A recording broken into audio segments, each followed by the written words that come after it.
వాళ్ళు ముగ్గురు కూడా బాధ్యత గల వ్యక్తులు.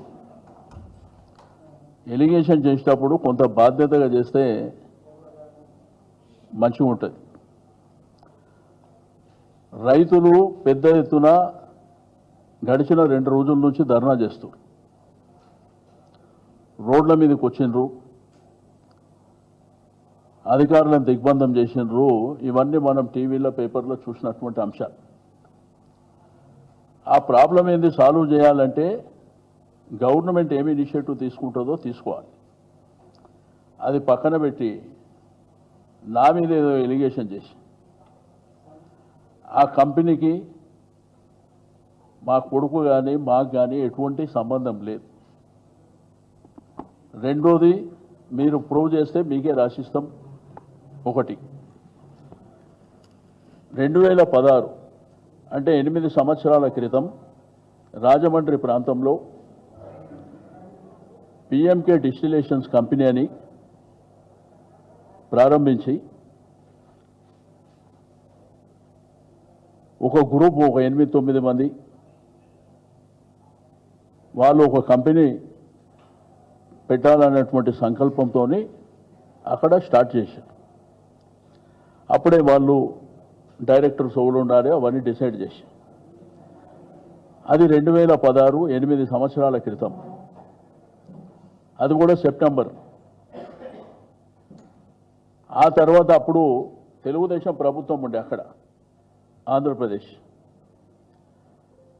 అది వర్కౌట్ కాలే. ఆ తర్వాత 3 నెలలే అంటే 2016 డిసెంబర్లో అందరు రాజీనామా చేశారు. మీరు గూగుల్లో చెక్ చేస్తే క్లియర్గా తెలుస్తుంది. ఈ దాపరికం దాచిపెట్టేది ఏమీ లేదు. అది అక్కడికి క్లోజ్ అయిపోయింది. 2016లో క్లోజ్ అయిపోయింది. ఆ పేపర్ తీసుకొని, ఆ పేపర్ ఎన్నో పట్టుకొని ఇది చూపిస్తారు మీకు. నేనన్నా బాధ్యత గల ప్రభుత్వం జరుగుతున్న పరిణామాలు ఏంది, రైతాంగం అక్కడ ధర్నా ఎందుకు చేస్తుండ్రు, అక్కడ కంపెనీ రావద్దని వాళ్ళు రోడ్ల మీదకి ఎందుకు వచ్చిండ్రో అది పరిష్కారం చేస్తే బాగుంటుంది. కానీ ఏదో టీఆర్ఎస్ పార్టీనే టార్గెట్ చేయాలి, మమ్మల్నే టార్గెట్ చేయాలి అనే సంకల్పం నిన్న మాట్లాడడం అది మంచి పద్ధతి కాదు. మీరు మాట్లాడేటప్పుడు అన్ని విషయాలు తెలుసుకోవాలి. ఫస్ట్ ఎలిగేషన్ చేసేటప్పుడు మీరు అన్ని విషయాలు తెలుసుకొని మీరు విమర్శ చేస్తే బాగుంటుంది. ఏది తెలియకుండా ministry of environments and forest, government of India permissions ఇచ్చేది గవర్నమెంట్ ఆఫ్ ఇండియా, అది కూడా తెలియకుండా రాష్ట్ర ప్రభుత్వం ఏదో చేసిందని చెప్పి నేనేదో దాంట్లో క్యాబినెట్లో ఉన్నా అని చెప్పి గట్లా మాట్లాడుతున్నారు. ఇది మంచి పద్ధతి కాదు. మీరు అందుకే ప్రజలలో అబాస్ పాలవుతున్నారు. ప్రతి దాంట్లో కూడా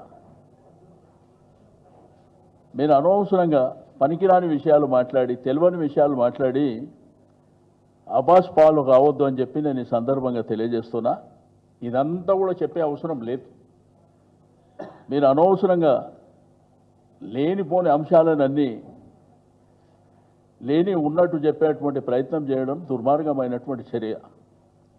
రైతులు ఇబ్బంది పడుతున్నారు, వాళ్ళకి న్యాయం చేయండి.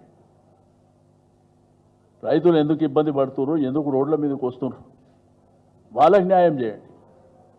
అది వదిలిపెట్టి మీరు ఈ పనికిరాని ఎలిగేషన్స్ పెట్టవలసి రెండోది లేనిపోని క్రియేట్ చేయవలసినటువంటి అవసరం లేదని చెప్పి తెలియజేస్తాను.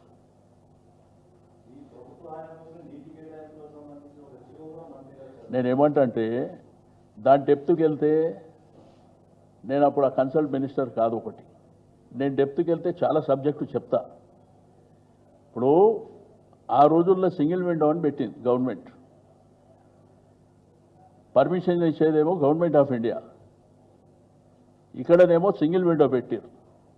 ఆ అప్రూవల్ అనేది సింగిల్ విండోలో పోతాయి. అది తెలుసుకుంటే మంచిగా ఉంటుంది. ఇక నాకు సంబంధం లేనిది ఇంకా నేను డెప్త్కి వెళ్ళి ఇంకా డీటెయిల్గా చెప్పవలసిన అవసరం లేదని నేను అది వదిలేస్తున్నా.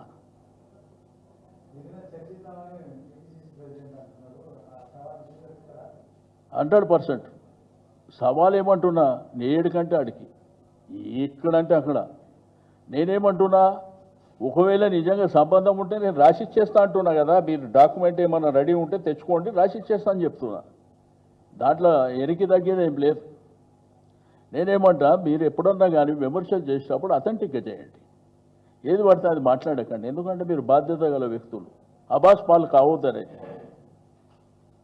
మీకు రెండోది, నేను వాళ్ళు చెప్పవలసిన అవసరం లేదు. మీరు గూగుల్లోకి వెళ్తే టోటల్ ఇన్ఫర్మేషన్ మీకు నేను దాంట్లోకి తీసేదే ఇప్పుడు మీకు ఇచ్చినాయి.